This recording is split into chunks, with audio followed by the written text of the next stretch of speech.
All right, good evening, ladies and gentlemen. Thank you for being here tonight. We're going to get this program started. And this is the Beyer High School Little Theater. And you're here tonight to listen to an outstanding speaker talk about the constitutionality of the death penalty. So we're all good. Some of you might have gotten caught up in the music that was playing outside, kind of going with the rhythm. Boy, they've got great production here at Beyer High School. Want to thank Modesto City Schools for hosting this event, and we have the Downey High School video production crew that is taping the event tonight. So round of applause for both those organizations. Thank you very much.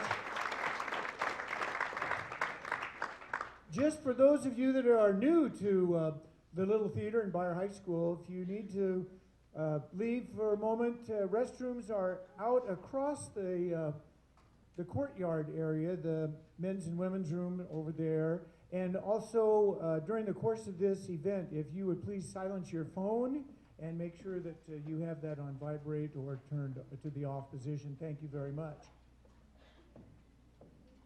And before we start our program and introductions, if you wouldn't mind, since this is an American Heritage sponsored program, I would like you all to rise and honor this great country of ours, the United States of America.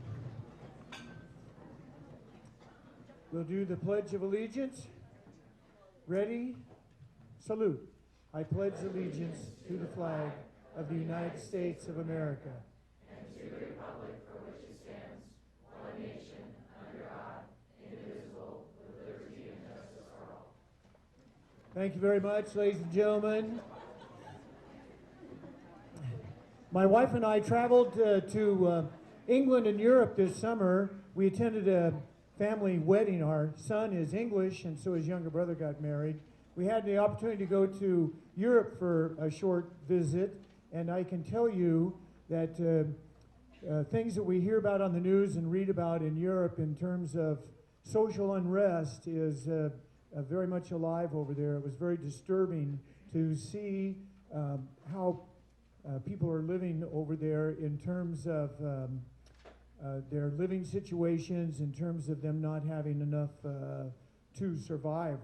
Jobs are scarce, and it was a whole different scenario. So I can tell you, returning to America, and not to say that we have all the problems solved, but it sure felt good to get back on the ground of the United States of America, the greatest country in the world. Okay, so my name is Tom Shannon. I'm the County Superintendent of Schools, and it's my pleasure to welcome everyone and do a brief introduction.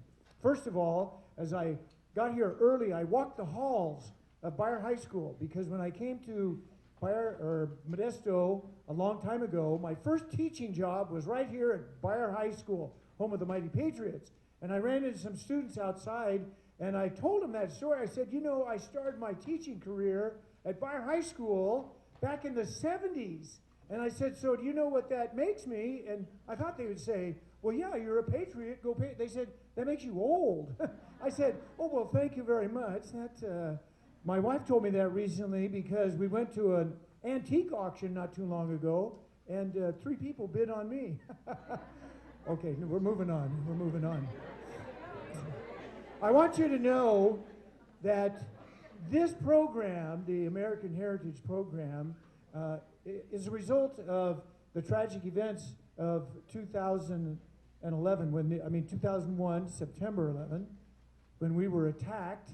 And as a result, we wanted to make sure that people remembered that situation, and also what it means to be an American, the feelings that you have. And so as a result of that event, through the years now, the American Heritage Program has had a variety of prompts each and every year. Students are encouraged to write their feelings about the prompt, and then we have an award ceremony where scholarships are given out to students that have been selected by a panel of judges as the recipients. This year we have raised almost our goal of $10,000, says Sue Rich, so we're in great shape there. And over the course of this time since we began, $150,000 in student scholarship has been raised. So thank you very much for all the sponsors and all of the students in the past that have contributed to the success of this program. I want to give a shout out to a couple individuals. First of all, Valerie Escobar, who many of you met and was greeted by a smiling face in the lobby area. Valerie has been coordinating this event, and those essays that are submitted will be turned into Valerie. Any questions you might have, refer to Valerie for explanations and clarifications on that. In addition, the money that I mentioned has been raised. A lot of that is a result of the work of none other than Kathy Hobby, and Kathy is our fund specialist, and when we need some extra money, she goes out and talks to those donors, and she does a great job with that. So Kathy where is Kathy in the, where's Kathy? Kathy Hobby, thank you very much for the work that you're doing. Thank you. So the program is such that we have a prompt. We bring in amazing speakers in the past, and this year is no different. And this year's prompt, as you see on the screen, is the death penalty, is it constitutional? And our speaker will be referring to that, discussing that, and then you'll be asked to follow up and write. I want you to know that the county office is proud to be a sponsor of this event with Modesto City Schools and the Modesto Bee. In the audience, who's going to be speaking at the end of the program, Deputy Superintendent of Modesto City Schools, Mr. Craig Ridquist. Craig, thank you very much for being here. And also from the Modesto Bee, Mike Dunbar, who I'll turn the mic over to shortly. We thank you for your support and participation in the past. I want to make sure that the students understand that you do have a little bit of time to review, study your notes, research, all of that. Valerie, October is the deadline for submitting your essays to Valerie. So make sure that you keep that date in mind. And we're looking forward to another episode of great essays. By the way, the essays are submitted. We have an incredible group of educators and community members that screen and read all of these essays, and then the finalists are submitted to the Superior Court judge, and they are read and given final rankings, and then they're submitted for our award ceremony. So that's the program. We are very pleased that you are here tonight. And for all of you students that are here, I know some of you might be thinking, I'm doing that, I need this for my money, you know, scholarship opportunities and all that, but the majority of you here, because you want to be here. You want to be here because you have an interest in this. Who cares if you get extra credit in your classroom? The point is, you're intrigued enough to come on a school night and listen to a topic that is very relevant.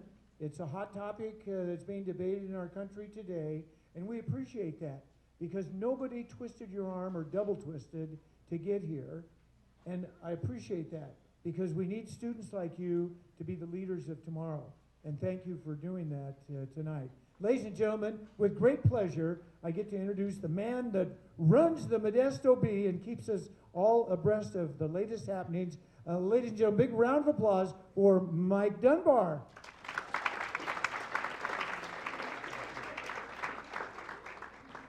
My boss probably would not like that bit about running the Modesto Bee, but if you agree with the editorials that you see in the Bee, then yeah, that's me. If you don't, then the editor will talk to you about that. Obviously, at the Bee, we think opinions are important, and that's one of the reasons we helped create this contest after 9/11.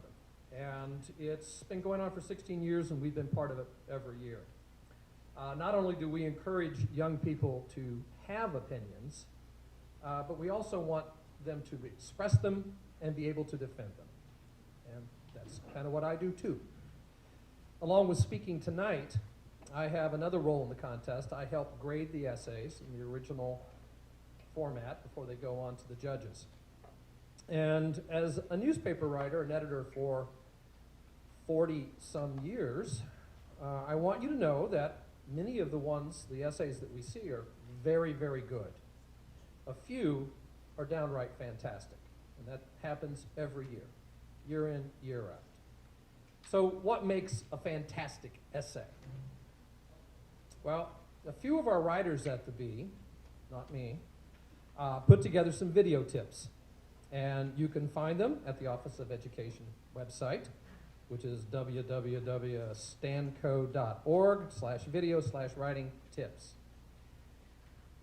But I have some bonus tips for you tonight. And the most important one is do the research. I've often told young reporters, if you just don't know where to begin, then you don't know enough. So you need to find out more about the topic. And the starting place for your essay or for a news story will come to you. Just don't forget to cite your sources. And second, plain language is best understood. I actually got that from my hillbilly grandfather, East Tennessee. He was right. Here's my take on it. Once you know what you want to say it in as few words as possible. With a topic like the death penalty, you don't have to worry about running out of things to say. We've been debating this as a nation for, well, I'm not sure how long. One of our speakers coming up can probably tell you that. Third, it's okay to disagree. If a Supreme Court justice has said something that you find particularly, ill-informed, say that and tell us why. We're not looking for the definitive answer to whether or not the death penalty is just or moral or good for America. We're looking for your opinion and what brought you to that conclusion. The worst sin in writing is to pass off someone else's work as your own. The second greatest sin is being wrong about your facts.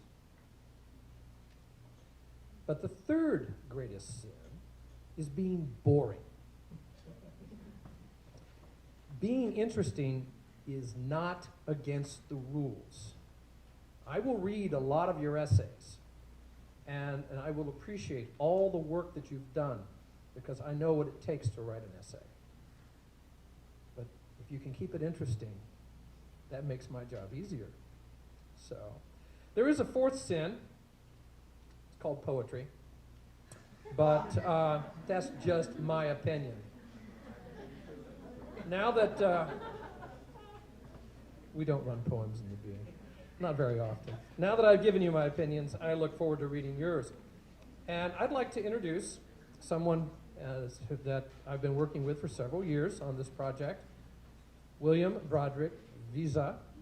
And William's a member of the committee, just as I am. He's a former teacher. Did I say that right, William? Close enough? Okay, I knew I'd blow it. He is a former teacher who decided to become a lawyer, and he met the guest speaker as a student at Georgetown Law. It is through William that we were able to extend the invitation to Mr. Pennicamp. Is it Camp or Pennicamp? Camp, okay. Okay, I'm 0 for 2. I think I would have spelled them both correctly, though. So with that, William.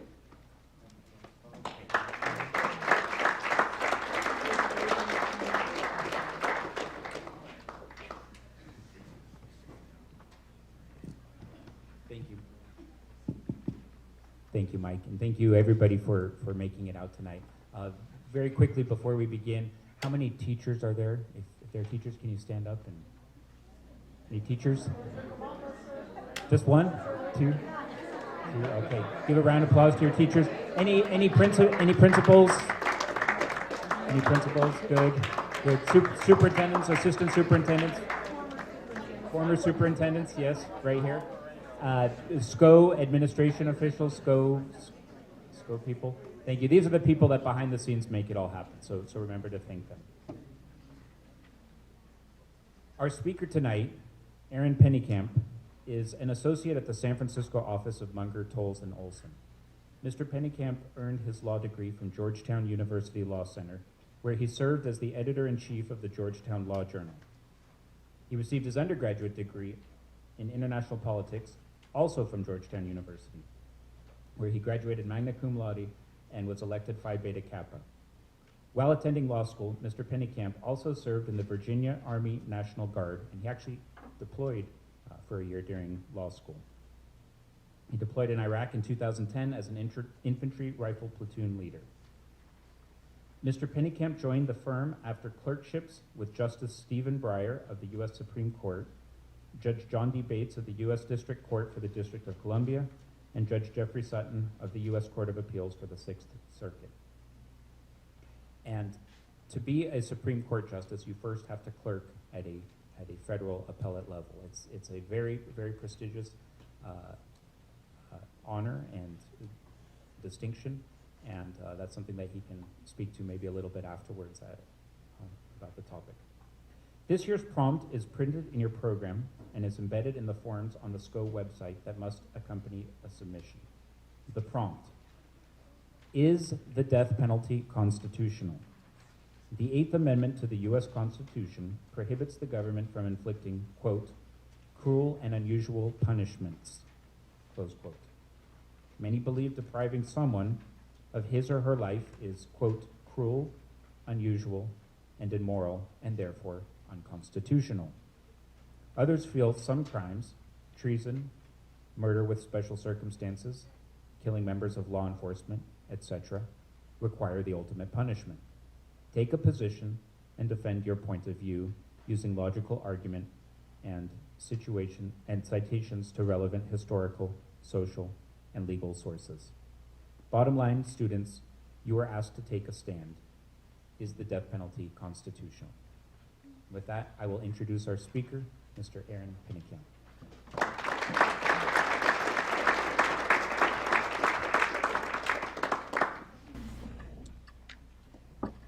Thank you. Thank you, William. That's the second time you've had to introduce me today. I get better and better every time you do it. That's great. So I first want to thank all the members of the committee that made this possible and invited me here today. This is really a fantastic honor, and I'm thrilled to be here. Programs like this are important. I remember when I was in high school, way back when, I participated in a very similar program. It was put on by the American Legion, and it was my first opportunity as a teenager about to become an adult to really think about what it means to be an American. All of you are in that boat now. You're about to become voting members of this country. You're about to become eligible for the draft, if you aren't already. This is an important time in your development. It's an important time to think about what it means to be a part of this society. And so I think this is a fantastic program. I'm thrilled that you are all here today, of your own free will, obviously. And it's just sugar on top that you guys are competing for scholarships. So this is an important program. I'm glad you're here. You might wonder, why are we talking about the death penalty? There's a lot of interesting issues happening today. A lot of them feel more immediate to your day-to-day lives. And that might be fair. That might be fair. But I will submit to you that the death penalty remains an important issue. It's been an important issue in this country's history. It's been debated from the beginning. There are letters traded between Thomas Jefferson and some of his other founding fathers where they talk about whether the death penalty ought to be part of this country's criminal punishment system. So it's been there from the beginning, and we haven't solved it. So obviously you guys aren't going to solve it in this essay contest, but this is an opportunity to think deeply about the topic. It's an opportunity to take a stand and really learn to write in a way that's going to help you in your future careers, whatever they may be. So let's first go over the agenda for this evening. I'm going to do my best to convince you that this topic matters. We'll do that first. And then I'm going to give you sort of a couple of general frameworks for how to think about this topic, because it is a big topic, and there's a lot of ways that you can approach it. And it will feel overwhelming at first, I'm sure of it.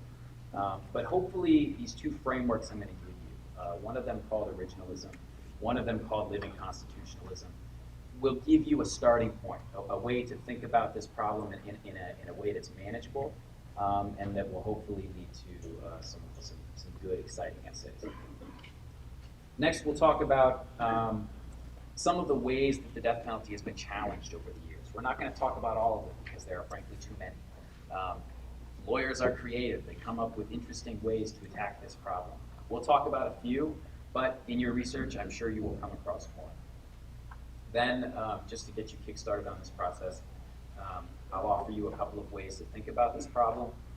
Certainly, these are not the only ways to think about the problem, and I would encourage you to sort of approach this in your own unique way. A unique essay that says something interesting will almost certainly be better than an essay that just repeats the things that I've said here. And then I will do my best to leave some time at the end for questions. And if we don't get to your question during the period, I'll do my best to hang around here. I do have a long drive home, but I will hang around and I will answer your questions individually if you don't want to ask them in front of the big group. So let's dive into this. Why should you care? And I'm going to give you a few reasons. And the first is sort of the biggest picture question, or the biggest issue.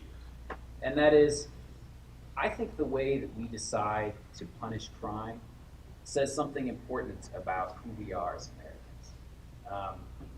Do we think that crime is just supposed to be punished? We want to make criminals suffer or feel remorse for the things that they have done? Or do we believe that our criminal justice system is and ought to be aimed at rehabilitating those that commit crimes? This isn't an either-or proposition. You can both punish and rehabilitate at the same time. And I think some would argue that punishment is a form of rehabilitation. But this is important, it's specifically important for the death penalty, because there's no rehabilitation after the death penalty. The death penalty is final. And that means that we think that punishment is sometimes the only proper response to crime. Now, you may agree with that, you may not. That might not fit with your idea of what it means to be a part of the society, a part of America.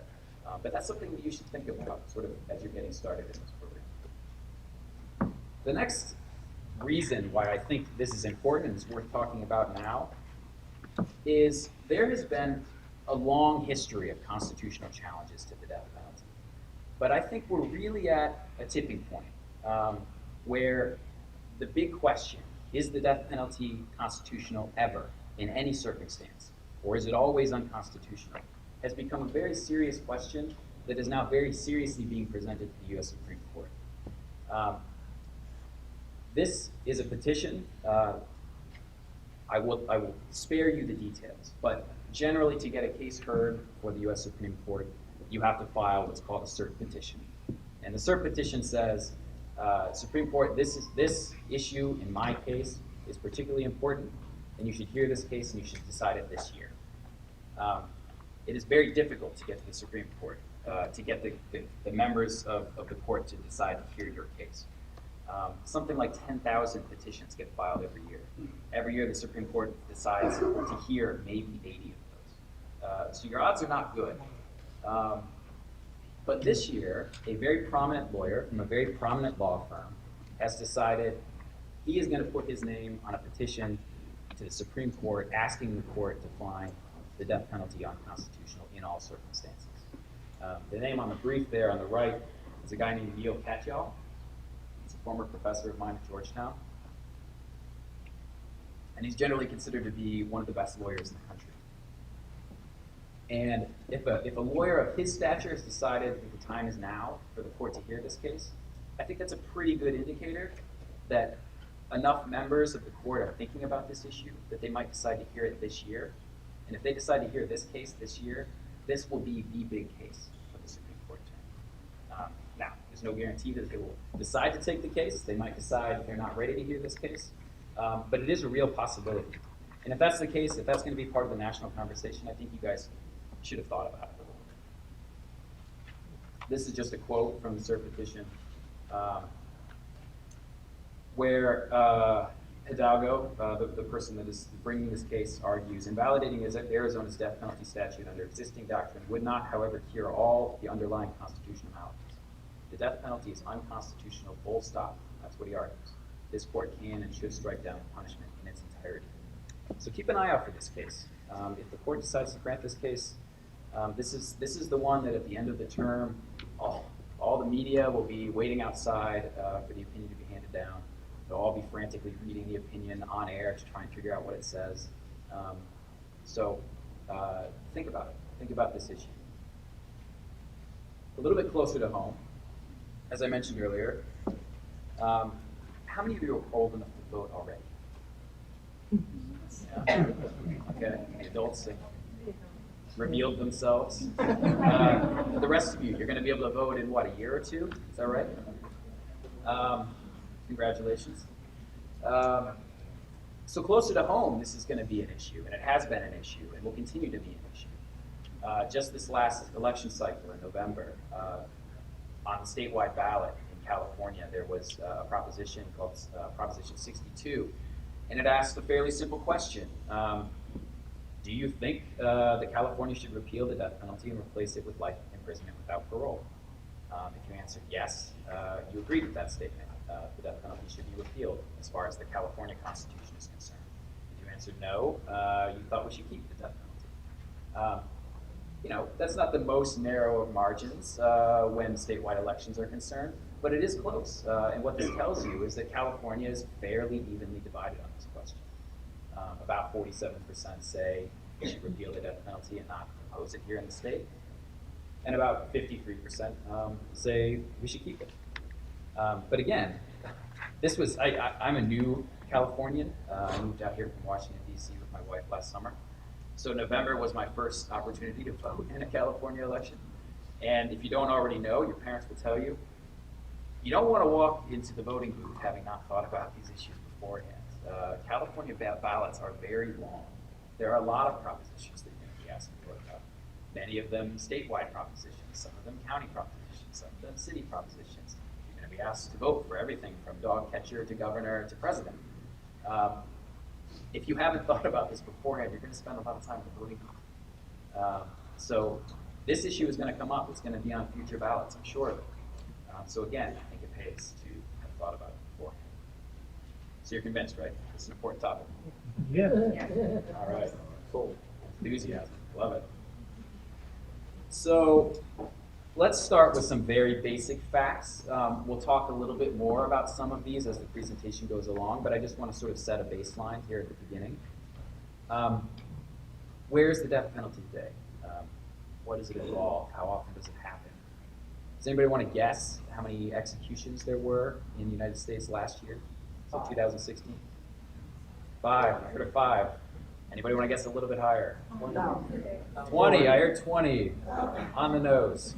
There were 20 in 2016. 9 of those happened in Georgia, 7 in Texas, and the remaining few happened in a couple of other states. How about since the 1970s? How many executions do you think we've had in this country? 500. How about we divide 3,000 by 2? All right. Approximately 1,500, just shy of that, about 1,460. How about the how question? What methods do we use for execution in this country now? What's the most predominant one? Lethal injection, that's right. However, there are still several state statutes that say if lethal injection isn't available, hangings are still available, electrocution is still available. Neither of those methods have been used in a very long time, but they are still available, and thus far, the Supreme Court has not said that those methods of execution are unconstitutional. How about what kinds of crimes can lead to the death penalty? Someone stepped on my line earlier. I guess the prompt tells you some of this. As a practical matter, I think everyone that is currently on death row is there for some form of murder. And just plain old murder is typically not enough to get you eligible for the death sentence. It has to be a murder with certain aggravating circumstances is typically what a state statute says. And those aggravating circumstances can be you committed the murder in the course of committing some other felony. So that's called felony murder. Kidnapping, for example, or in the course of a robbery. The murder of a police officer is typically sufficient to make you at least eligible for the death There are other statutes out there that will allow the death penalty for other crimes. Federal statutes say treason is a good example, espionage. Those kinds of things can make you eligible for the death penalty. But again, as a practical matter, I don't believe there's anybody currently on death row for those crimes. All right, last question on this slide. How about where? How many states do you think currently allow the death penalty? I'm hearing a lot of guesses. Somebody said 32, which is awfully close. It's 31. So 31 states currently allow the death penalty. 31 states plus the federal government, so 32 total jurisdictions. And then on the other side, there are 19 states plus the District of Columbia. Did I just say the District of Columbia twice? No, I didn't.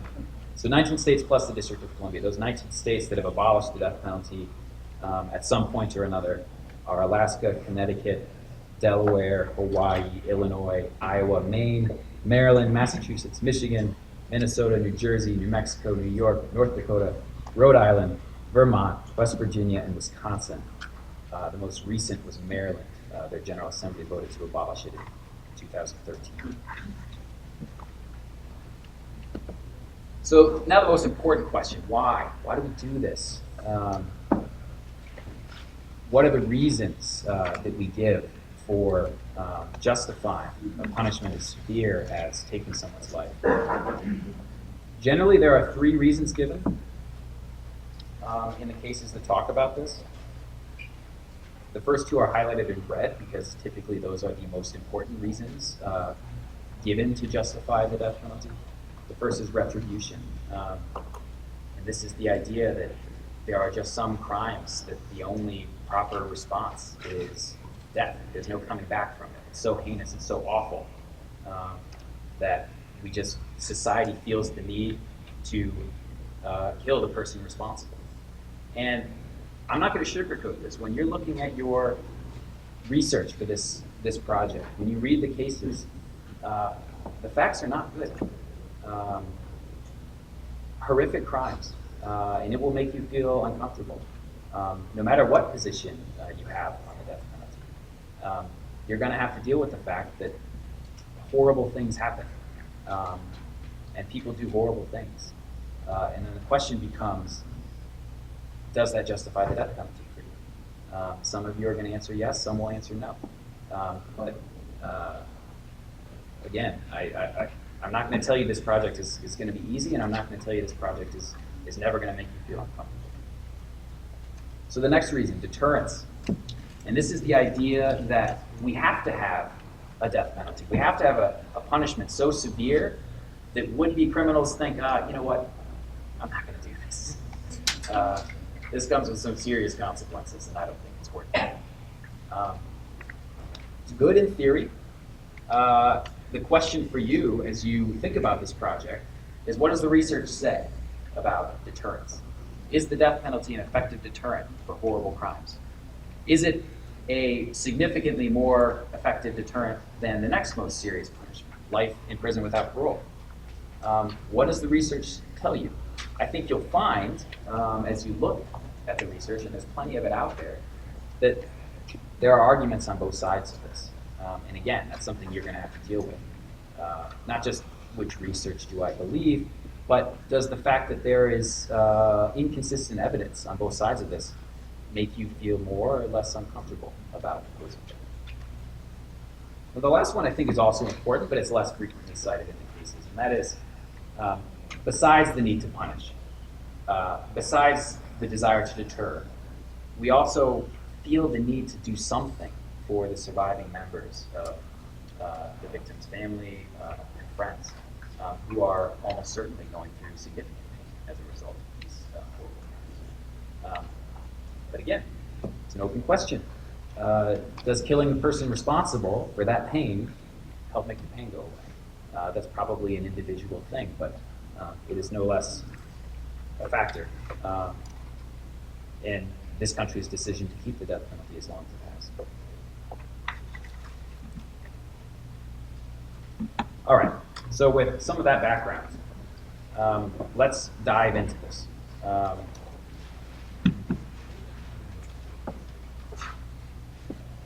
The first question for lawyers today, when dealing with constitutional questions like this, is what does the Constitution say? What words does the Constitution use to talk about this issue? That might seem obvious, right? I've asked you, is the death penalty unconstitutional under the Eighth Amendment? Surely I'm going to look at what the Eighth Amendment says. It's not as obvious as it seems. If I ask you on the street, or if I ask a random person on the street, what do you think? Is the death penalty constitutional? The answer I would get is probably not, yes, I think it's unconstitutional because it's a cruel and unusual punishment. The answer would be, well, I think, as a policy matter, it's generally good, so yeah, I think it's constitutional. Or, it seems like a bad idea to me, so I think it's unconstitutional. This is the difference between sort of everyday thinking about issues like this, sort of the political policy way of thinking about these issues. That's where you weigh the good and the bad, versus a rigorous legal approach to a question about something constitutional. If you go to law school, this is what they're going to teach you. You look at what the law says, and you apply the law, and you're bound by what the law says. And other questions about good and bad, sometimes those can inform your decision, but you need to begin with the text. And that's what I would submit to you. Every Supreme Court justice asks this question. Within the first few paragraphs of their decision, they're going to quote the Eighth Amendment. And they're going to say, this is where we start. So what does the Eighth Amendment say? Excessive bail shall not be required, or excessive fines imposed, nor cruel and unusual punishments inflicted. So you're sitting there and you're like, great, all right. So the question is just, is the death penalty cruel and unusual? Fantastic. Aaron, what does cruel and unusual mean? I don't know. The Constitution does not come with the dictionary section. There is not a definition section at the beginning that says, every time you see cruel, this is what it means. And every time you see punishment, this is what it means. So go out and apply those things. If you read most federal laws and most state laws, that's what they've included at the beginning. But the founders left that part out, which leaves it open to these great debates that we're having.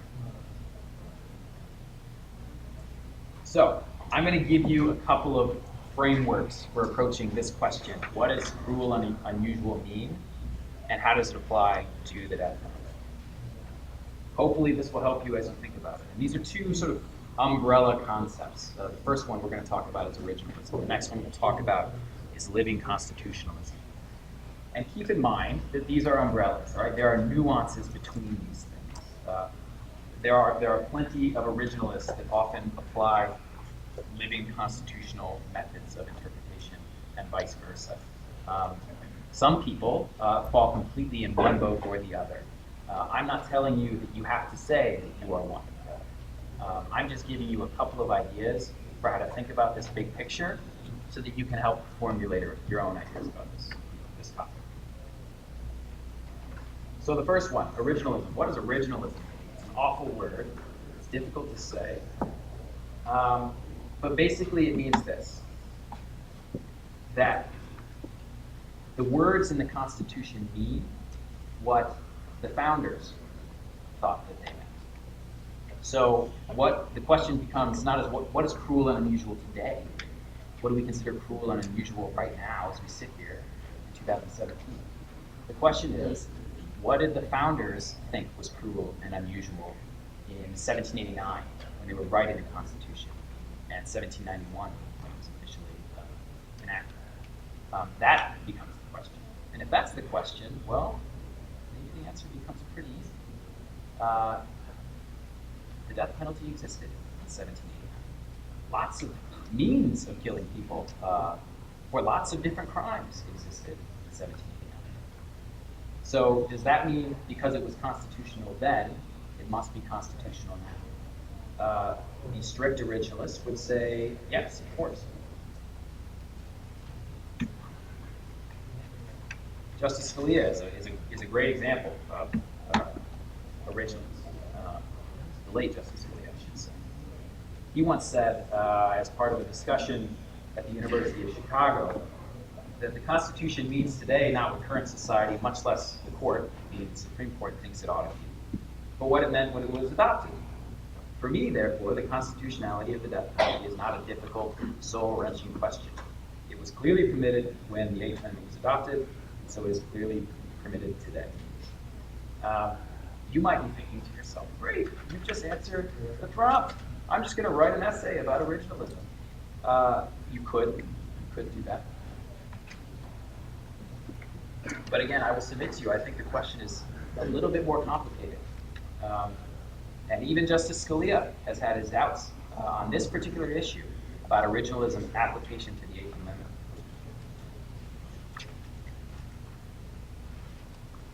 He once wrote an article in 1989. It was published in a law review called Originalism, the Lesser Evil. And he once said that he was a faint-hearted originalist. He was not a gung-ho originalist. And what he meant by that was he understood that there were going to be difficult questions presented today in his time period about things like the meaning of the Eighth Amendment and what the state can and can't do to punish someone. And he would have a very hard time saying, you know what, flogging was legal and constitutional in 1789, therefore it must be constitutional today. That was the example he used, flogging, or branding someone on their right hand. God knows what crime led to that punishment. But he thought if asked to rule on the constitutionality of those questions, is it constitutional to flog someone, whatever their crime, he would have a hard time saying yes, even though in 1789 those were accepted forms of punishment. So even a staunch originalist like Justice Scalia thought, this is a more complicated question than it initially seems. Now, to be fair, I will say, he later repudiated his statement that he was a faint-hearted originalist. Nonetheless, I think it is important to know that a man of his stature, with his intellectual rigor, thought, you know what, maybe originalism doesn't answer this question entirely. Now, maybe he didn't think that way at the end, but he did feel that way, at least for part of his career. So I'm going to give you a couple of examples why this is difficult. Okay? So we talked about the flogging thing and the branding of the right hand. That's sort of the third bullet point. But this is important to all of you. In 1789, at the time of the country's founding, it was not unheard of to execute minors for their crimes, people younger than 16 even. Does that seem constitutional to you today? If you committed a crime, do you think, even a horrific crime, do you think you ought to be eligible for the death penalty? Today, I will tell you, and we'll get to this in a moment, the Supreme Court has said no. It is not constitutional to execute someone under the age of 16, whatever their crime. How about executions for crime falling short of murder? Again, in 1789, there was a long list of crimes that could lead to the death penalty. Today, that list is far shorter. But would you want that previous long list to still be the law of the land? Rape is a good example. That frequently led to the death penalty at the time of the country's founding. Is that a crime sufficiently serious that we should take someone's life? Maybe. But again, I submit to you, the question becomes a little bit harder than originalists might at first have you believe. I can't resist sharing this. This is Justice Scalia's portrait that is now hanging in the Supreme Court. So the tradition is when a justice leaves the court, either by retiring or passing away, in Justice Scalia's case, they have years prior gotten a portrait commissioned for themselves, and then it hangs up in the court. Justice Scalia passed away the year that I was clerking on the Supreme Court. And so I was there for his funeral and for the ceremonies of the court and the hanging of this painting. But this is, this tells you who Justice Scalia is. The book there in the background is a dictionary. And that's how Justice Scalia approached the law. You deal with the words on the page. What does a dictionary tell you those words mean? You apply it to the facts of the case, that's how you decide cases. But not every justice approaches the question. So here's the other way, or one other way. Again, I am dramatically oversimplifying, but this is sort of the other end of the spectrum, and this is a theory called living constitutionalism. And this is frankly, the polar opposite of originalism. Living constitutionalists don't much care what the founders thought cruel and unusual meant. They think that the Constitution they wrote, the founders wrote, and the genius of the founders' writing was that they wrote it with sufficient wiggle room such that the meaning of the words can change as society matures. And the Eighth Amendment is probably the perfect example of the living constitutional theory. And actually, this is the one area of constitutional law where living constitutionalism has kind of won out. And it might have something to do with the fears that Justice Scalia enunciated with his faint-hearted originalism tagline. In a case in 1958, the Supreme Court, Trope versus Dulles, said the words of the amendment are not precise and their scope is not static. The amendment must draw its meaning from the evolving standards of decency that mark the progress of a maturing society. So this evolving standards of decency test is more or less what the courts apply today. The question is, what does society believe is cruel and unusual today? And why? And this is not a subjective test. I feel like that's cruel and unusual. Judges deciding deciding cases under this standard try to be as objective as possible. And so they look for objective factors about what society believes. So they ask questions like, how many states still have the death penalty? They ask questions like, what kinds of crimes do states allow to lead to the death penalty? They ask questions like, how frequently are people actually executed? And based on those objective criteria, they're able to decide, well, most people now think, the vast majority now think that the death penalty should be abolished or it should be kept. And so that's basically how they approach it. But again, this is an ongoing debate, and people have not entirely solved it. And again, you're not going to solve it as part of this prompt, but you should think about it. And I would encourage you to think about it from both of these perspectives, because you might find yourself surprised about which side you end. All right, so the next portion of this program, let's talk about some of the ways that the death penalty has been challenged over the years.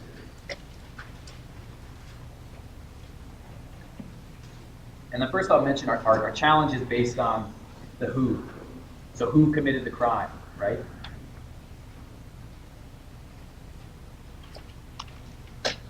And there are three sort of main groups that in recent years the Supreme Court has been asked to decide, is it constitutional to execute these kinds of individuals? The first is a case called Ford versus Wainwright from 1986, where the court ruled that executing insane offenders violates the Eighth Amendment. A couple of decades later, in Atkins versus Virginia, the court said the same thing about executing mentally handicapped individuals, so people with particularly low IQs. And then in 2005, a few years after that, in Roper versus Simmons, the court, congratulations to all of you, said that that executions were unconstitutional for juveniles, so those under the age of 18. Before this opinion, there had been a previous opinion that had said executing those under 17 was unconstitutional. This is the most recent opinion, so now anybody under 18 cannot be executed. Why? Does anybody have a guess? Like, what do these groups have in common?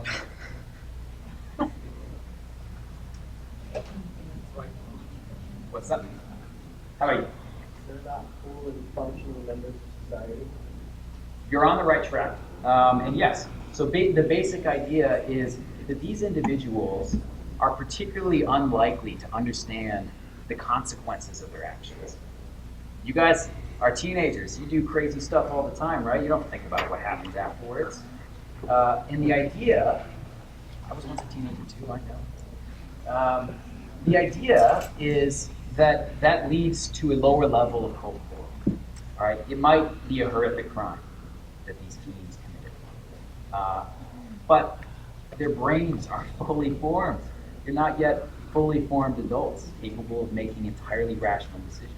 And as a result, we're less comfortable imposing the ultimate punishment on somebody that still has plenty of time to develop. The court's opinion in Roper versus Simmons relied heavily on studies that showed that teenagers, the difference between a 17-year-old and an 18-year-old were significant as far as their mental capacity, their ability to weigh rational decision making. And that there was still plenty of time for them to rehabilitate and become far more functioning members of society. And so the response was, it's just not constitutional to execute them. We should give them time to rehabilitate. Give them life without the possibility of life sentence without the possibility of parole, but don't execute them.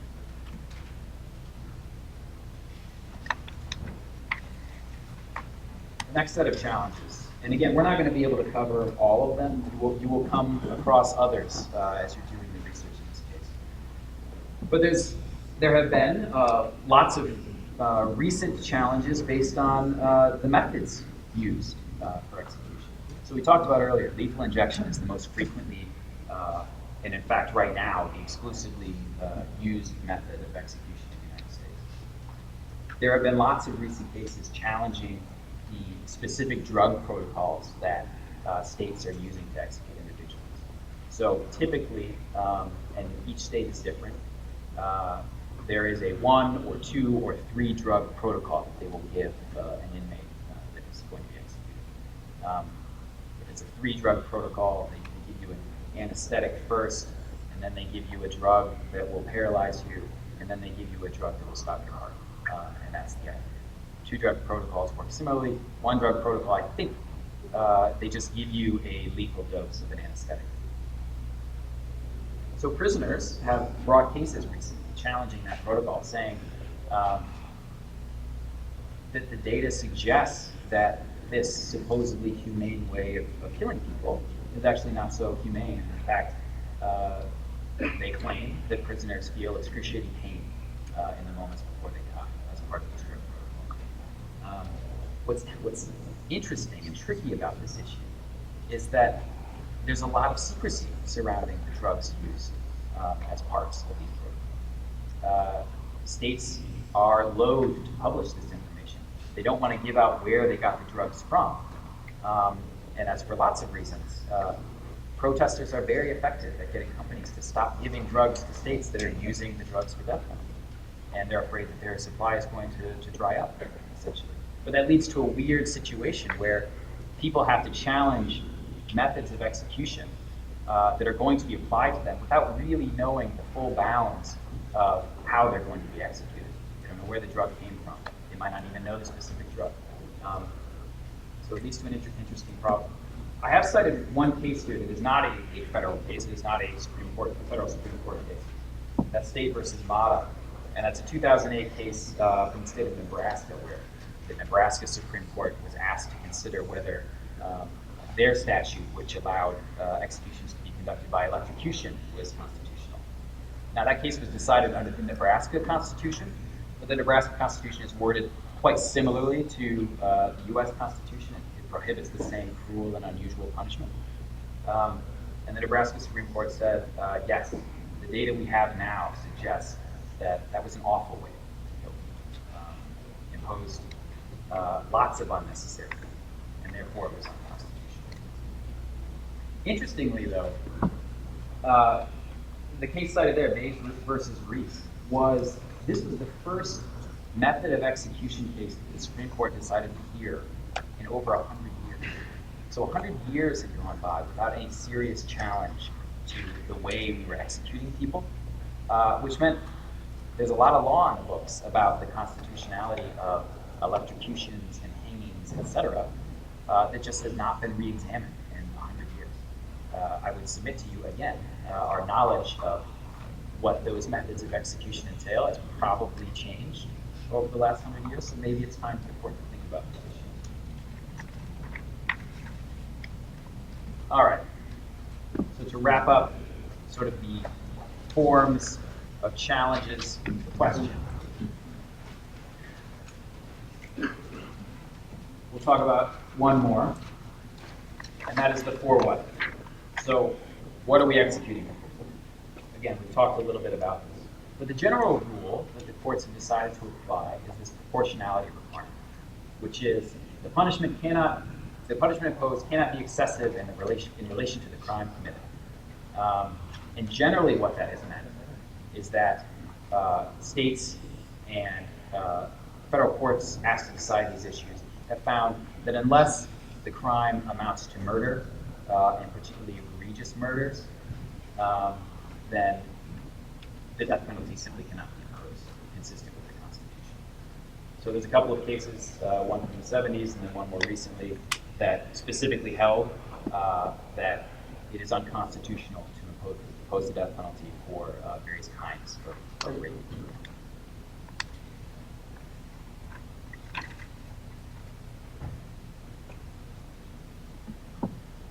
All right, so here's my last slide and my plug for my old boss.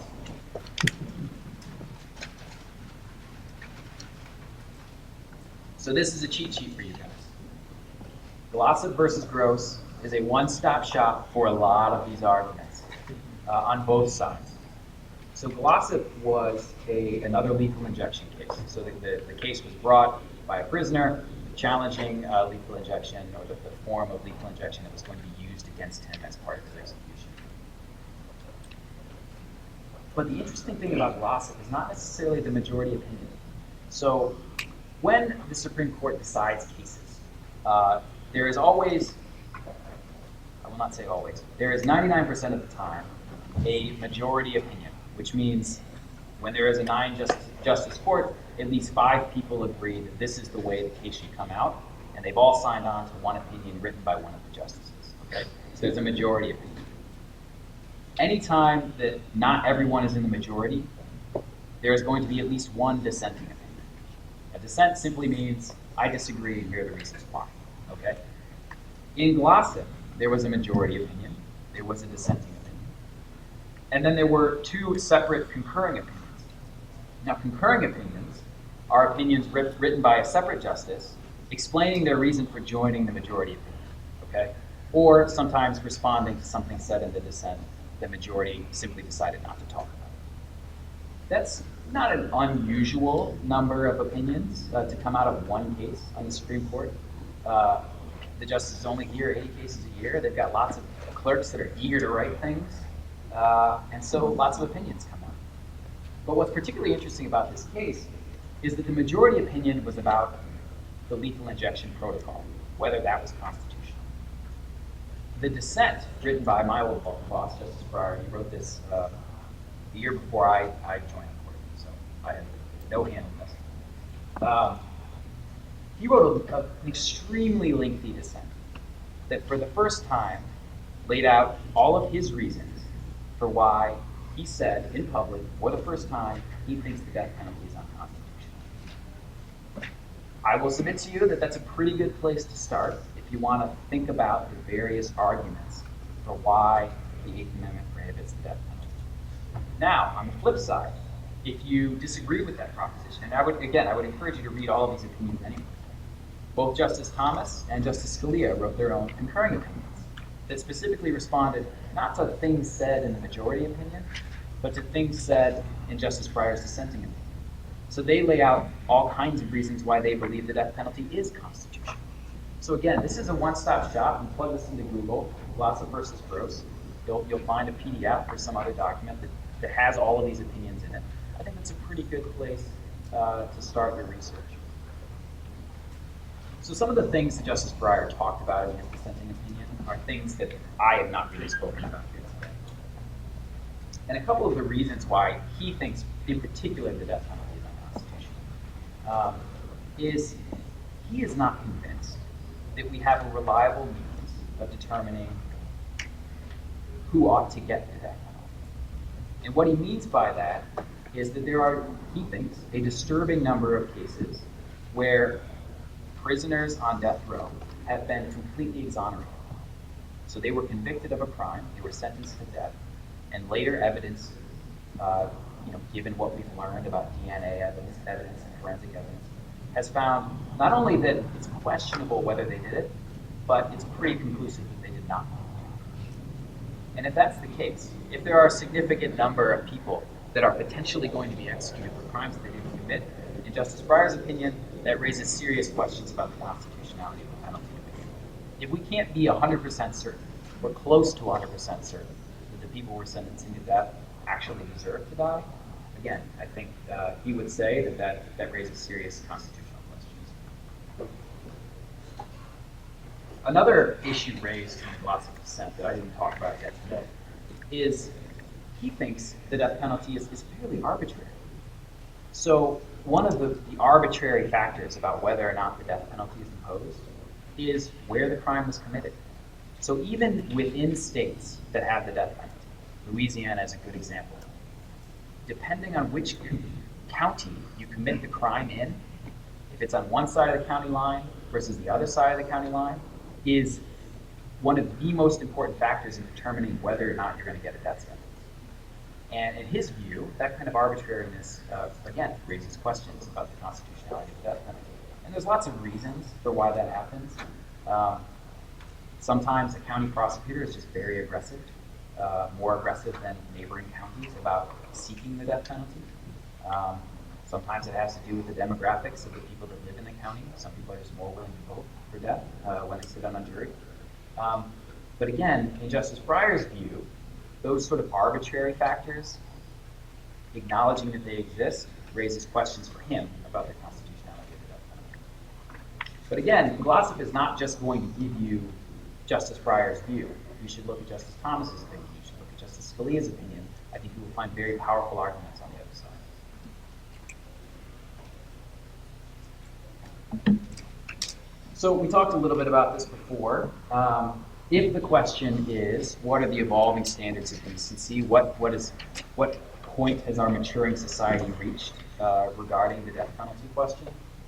I think it's helpful to look at a map. The red states are those that currently still have on the books a death penalty statute. They will allow the death penalty either as part of their statutory law or as part of their state constitutional law.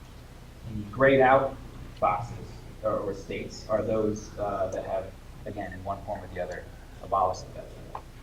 And you begin to see, there are some regional disparities here. The Northeast and the Upper Midwest, they're far less likely to get the death penalty if they don't have it. In the Deep South,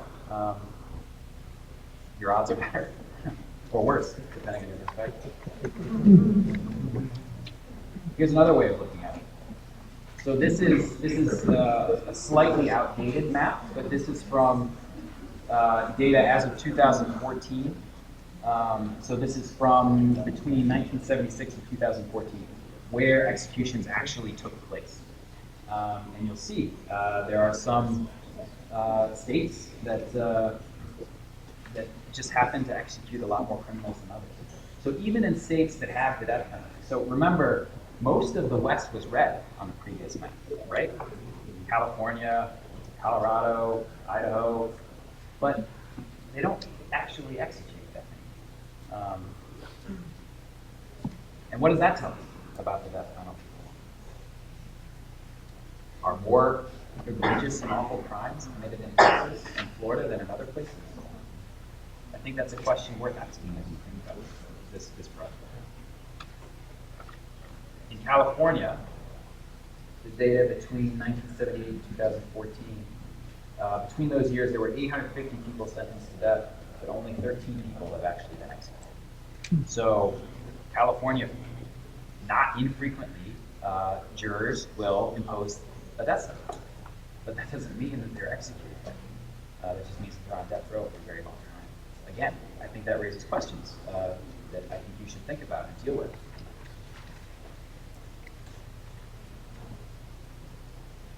Another way of thinking about this. How do we compare to the rest of the world? Now this one is slightly controversial, okay? There are a lot of people that say, look, it's a U.S. Constitution. It's not a world Constitution. The meaning of our Constitution should not depend on how other countries have decided to interpret their own national laws. And I think that's a fair point. But if the question is, how do people feel about the death penalty? Maybe this is an important factor in your decision. Is this the list of countries that you want the United States to be on? Most of Europe doesn't allow the death penalty. And that's why you won't see them on the list. All right. We're wrapping up here. I'll give you some time for questions here in a minute. So, how are you going to get started? All right, I've given you a few frameworks for how to think about this question. And again, I'm not saying that these are the only ones. But this is sort of the spectrum, right? You might be just the staunchest originalist in the world. Like, you've got posters of Antonin Scalia on your wall. And I wouldn't hold it against you. He was a great judge, a great justice. So maybe this question is easy for you. But maybe not. Maybe you're the faint-hearted kind of originalist. You think generally we should be asking ourselves, as a starting point, what do the founders think about this question? But then we have to build from there, because our knowledge of everything has changed since the late 18th century. So maybe that's the way you want to approach this question. You want to say, in general, I think the death penalty is okay, but there are some things that I'm just not willing to stomach.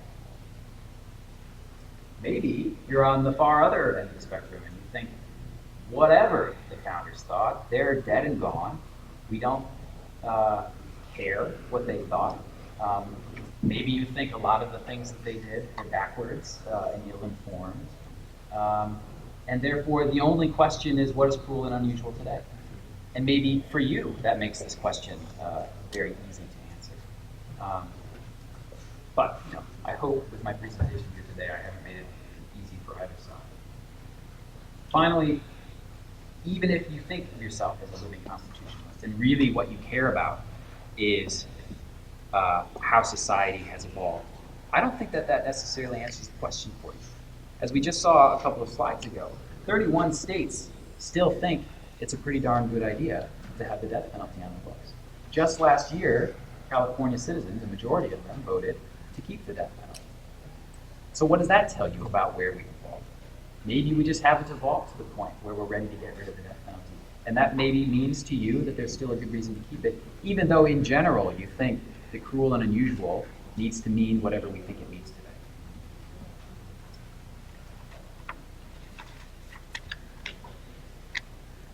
So with that, I will again congratulate you on your decision to participate in this program. I really think this is just the first step, obviously. You need to write an essay. You've got a month to do it. I do hope that this has been sufficiently interesting to you that you want to see this project through.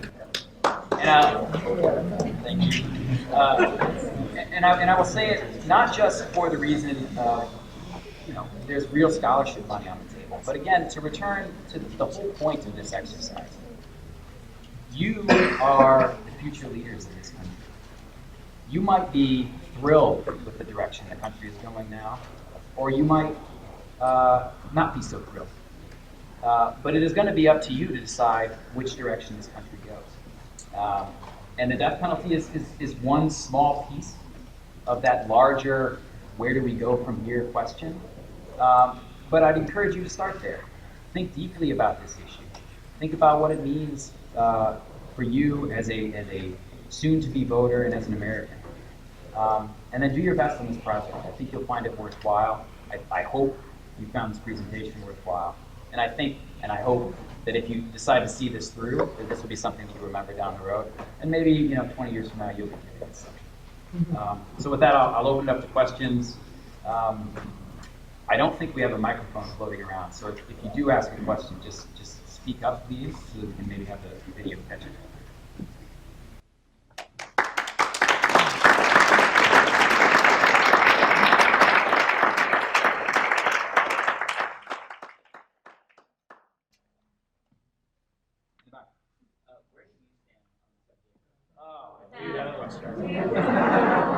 Of course it was.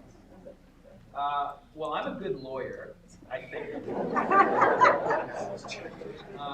So I'm going to tell you, my answer is maybe. I think, as a theoretical matter, the death penalty is and ought to be constitutional. But I will tell you that I agree quite strongly with Justice Breyer's concerns raised in his Glossop piece.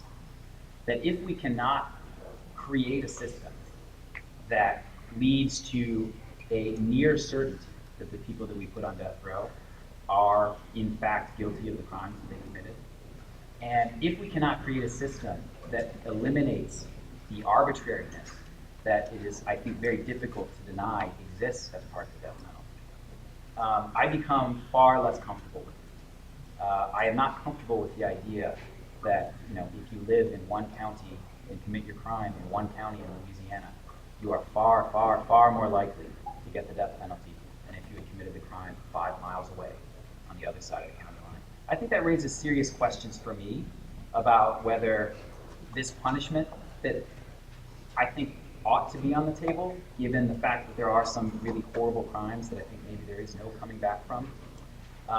Even though I believe that, I become very uncomfortable with the idea that we are maybe executing innocents, or we are maybe executing someone for the exact same crime that someone else is not being executed. With the increase of camera surveillance going on, that should minimize or eliminate a lot of the question of whether or not the crime was truly committed by an individual. Therefore, do you anticipate an increase in the number of death penalty judgments? You know, I don't know. I mean, I don't know how prevalent this camera technology is, and I would be very Oh, come on! I wouldn't be super comfortable with the idea that what we should have in order to make the death penalty work, we should have an overarching sort of police camera state that catches our every move and therefore everything is seen. I don't think that's the country that we live in now. We're moving in that direction. Oh, maybe we are. Maybe we are. We'll be in the Minority Report world. Yeah, I mean, sure. Things that help us gain confidence in convictions and death sentences, I think makes me feel more comfortable with the death penalty. I'm not sure that I'm convinced that particular fix is actually going to play out in the future. So I'd like to go back to when you were talking about the execution of minors, and you said that these individuals may not fully understand the consequences of their actions.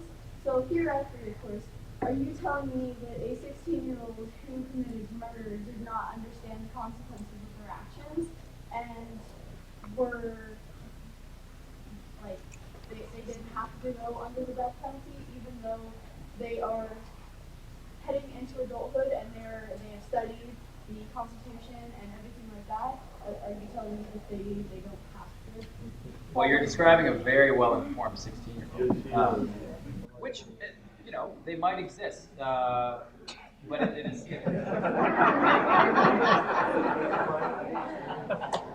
I'm sure they exist. I was a very well-informed 16-year-old. These are the hard lines. So this is sort of, you know, when the Supreme Court announces a rule, generally they have to announce a blanket rule that applies to everyone across the board, because it sort of acknowledges the fact that it can be very difficult to sort of parse out, okay, this 16-year-old was very smart. This 16-year-old thought through all of his actions. This 16-year-old, we can tell, has a fully functioning adult brain. You know, maybe that could be hard to show. And so I think the Supreme Court decided a blanket rule is better than that sort of individualized rule. Now, I'm not going to disagree with your premise. I'm sure that there are young crime committers that know exactly what they're doing. They thought through it. They have a plan. They wrote it down. They signed a piece of paper that said, "I know that, you know, after committing this crime, I may be subject to the death penalty, and I'm willing to deal with it."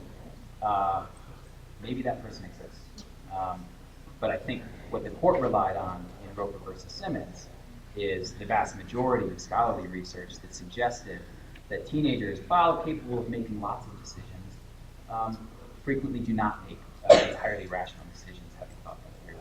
They are more likely to act impulsively than adults. And therefore, because there's this concern about whether or not they actually thought about this fully beforehand, we think there's too much of a risk in imposing the death penalty. Right. How long does it typically take for someone to be executed once So, I mean, the answer is generally a long time. In California, it is a particularly long time.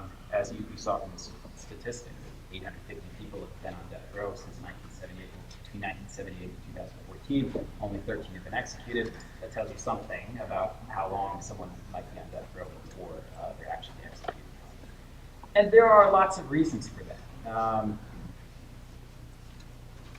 One of the primary ones being that because we are concerned about the possibility of executing someone that doesn't deserve it, we give death cases particularly close attention in the legal system.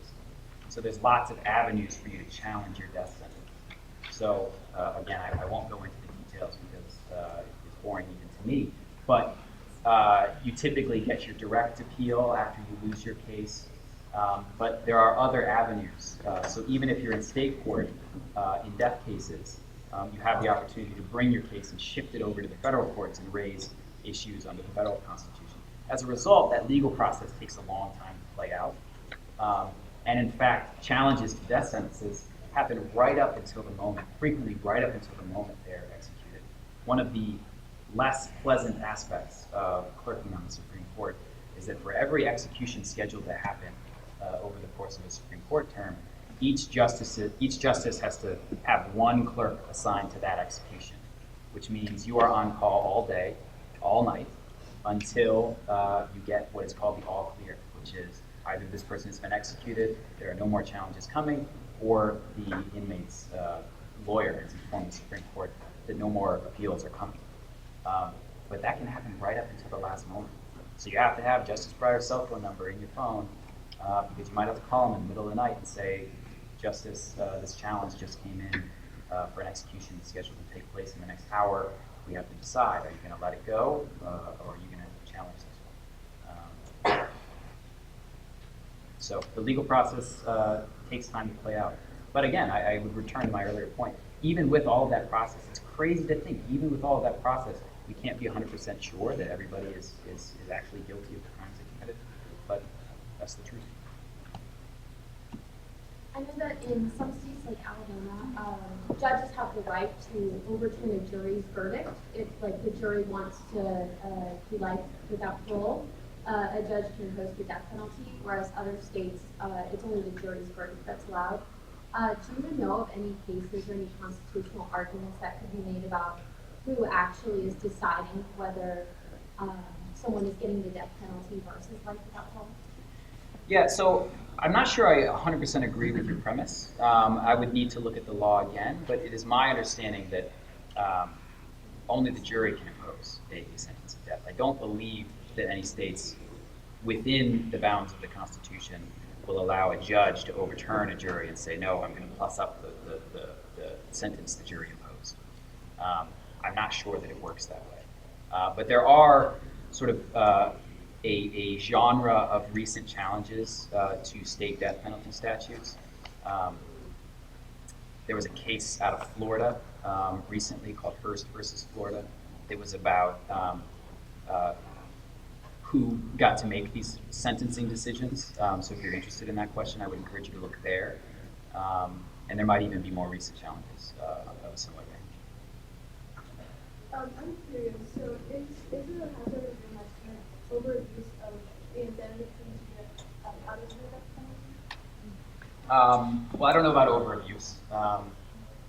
Certainly, the insanity defense is something that comes up frequently in all kinds of criminal cases. But generally, the way this works is, so the insanity defense is something that typically takes place at the culpability stage, or the guilt or innocence stage.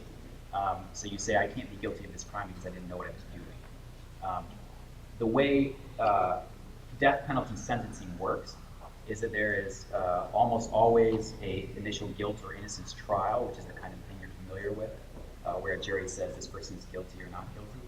But then there's a second phase to the trial, which is called the sentencing phase, which is a whole separate trial with the jury, where the defense gets to put on what they call mitigating evidence, which is evidence that suggests that I should not get the most serious punishment in this case. And that mitigating evidence can be things like I have diminished mental capacity for reasons of insanity or a low IQ or something like that.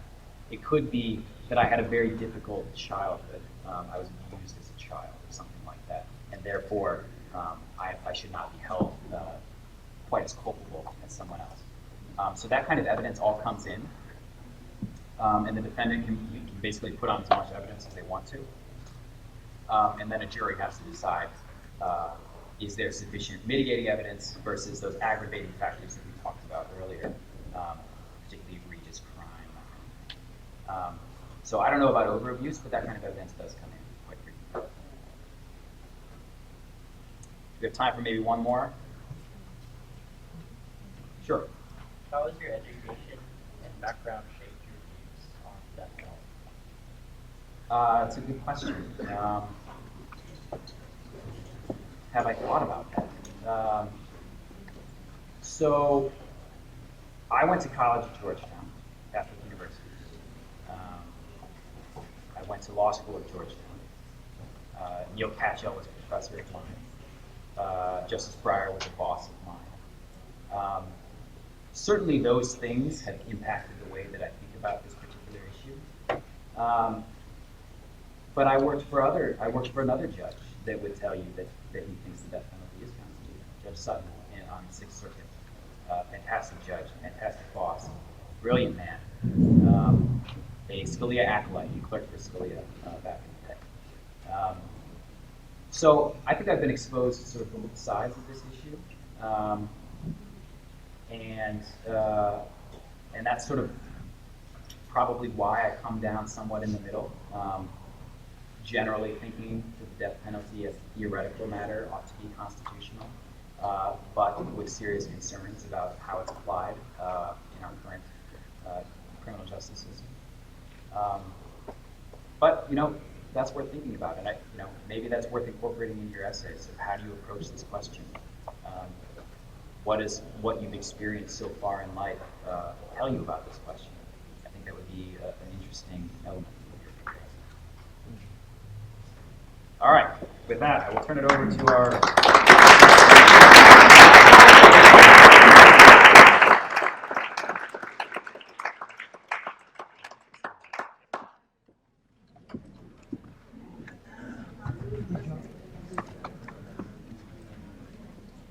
Thank you very much for this very thought-provoking presentation tonight. Just have a couple of comments before we send you on your way, get to bed, and get to first period tomorrow morning after about 4 hours of homework. First of all, students, thank you very much for being here tonight. And those who are watching on the video, we encourage you to follow through and to write that essay and submit it. We know that there's some great essays out there, and personally I'm looking forward to reading the final or the winning essays. Many times they're published in the paper, or they have copies at the awards, which are November 14th. So I'm looking forward to seeing those essays. And also to the teachers, parents, community members, and the committee.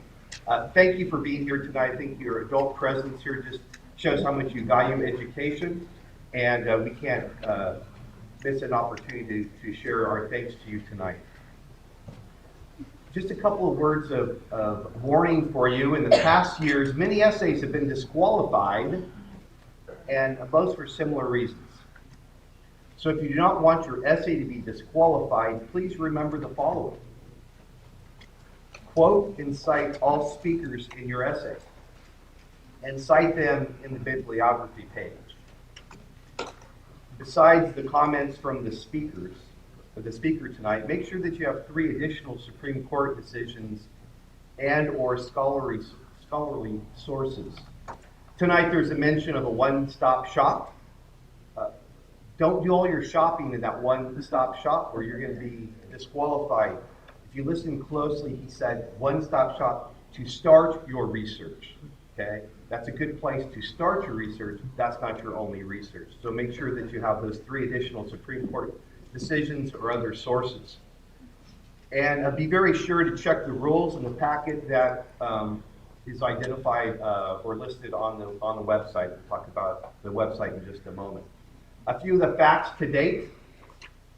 100% of the donations that come for this purpose go to funding the scholarships. And since 2000, there has been $150,000 worth of scholarships that have been presented to 265 students. That number is going to go up, and some of you in this room are going to be recognized this year. Scholarship winners have attended some of the most outstanding and well-known universities and colleges. And they are Southern California. Examples are Southern California, Brigham Young University, and some of our CSU campuses such as Cal Poly San Luis Obispo, Chico, and Monterey Bay. Stanford University, St. Mary's College, and some of our University of California system schools, UC Berkeley, UC Davis, UCLA, UC Riverside, and UC San Diego, as well as Sarah Lawrence College and Arizona State University. Some of you right now are beginning your applications to apply to some of those universities. And remember, the essays are due to the County Office of Education by 5 p.m. on Wednesday, October the 18th. Take a look at your program for just a second. Open up to the inside cover.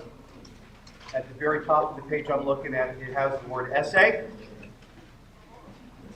And then if you look towards the bottom, underneath the essay prompt, it says important dates. I want to highlight a couple of things. First of all, it says the week of October 2nd, and then it has a website.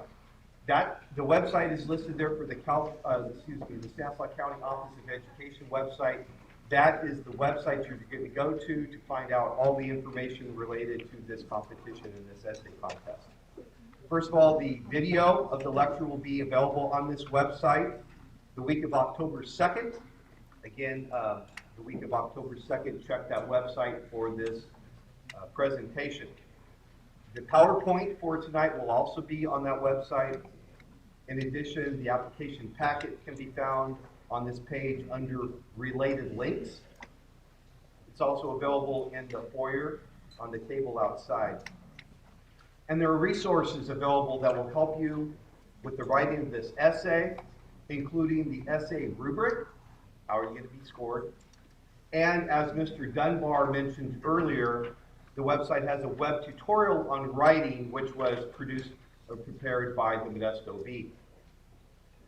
So don't lose this piece of paper. Make sure you know where to find the information regarding the website and all of the information. Also on that bottom left page, it does show you, provide information related to how you would mail your essay or how you would turn it in to the actual office at the county office. So with that, we thank you for being here tonight. Best wishes with your essay and drive safely. Thank you again.